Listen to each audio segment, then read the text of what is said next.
ये से चूड़ा अछि हैत 100 ग्राम। आ चूड़ा के हम खीर बना रहल छी, जेना चावल अरवा चावल के बनबै छियै, सेवई के बनेलहुँ, मखान के बनेलहुँ, तहिना आइ हम ई चूड़ा के कनिक एहिमे घी दऽ दियौ, 1 चम्मच अंदाज।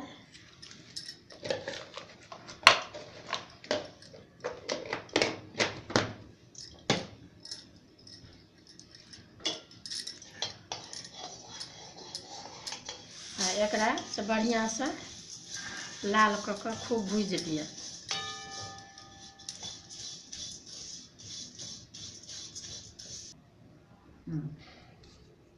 अब ई भुजा गेलै लाल कऽ, अब एकरा से निकालि लिअ। अब निकालि कऽ मिक्सी में पीस दै छियै। अभी एहिमे दूध दऽ रहल छियै।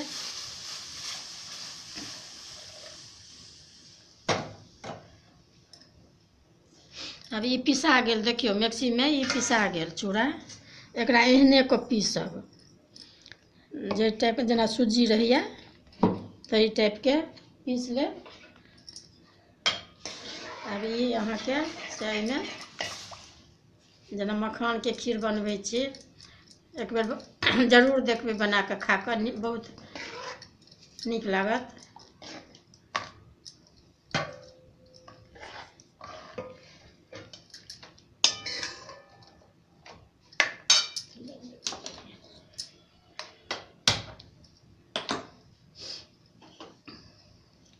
एहिमे मसाला अहाँके से नारियल के अछि टुकड़ी, आ ई अपन अंदाज से जतेक अछि, काजू दऽ दियौ, किशमिश दऽ दियौ,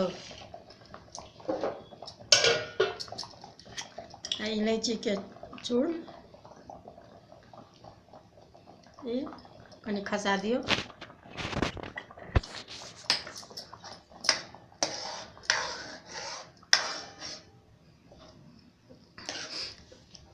देखे में लगैया मखाने खीर जकाँ, लेकिन खा कऽ देखबै जे एक बेर बना कऽ जरूर देखबै।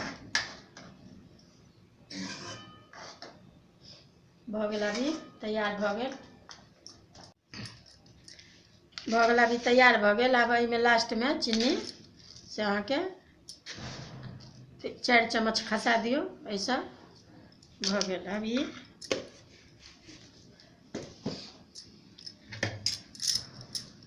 अगर रुख बुझाय तऽ ऊपरो से कनिक अहाँ दूध दऽ सकै छियै।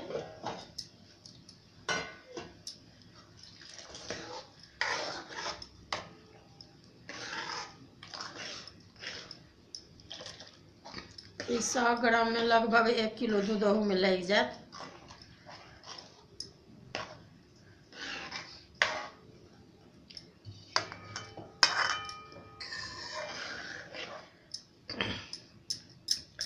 ई देखबै जरूर बना कऽ। ई जेना चावल के बनबै छियै, अरवा चावल के या मखान के, तहिना हम चूड़ा के भूजि कऽ लाल कऽ कूटि देबै, ओकरा पीस देबै, कूटो दै छै खल में। आ ओकरा बाद जहिना खल में जहिना तहिना देखबै बना कऽ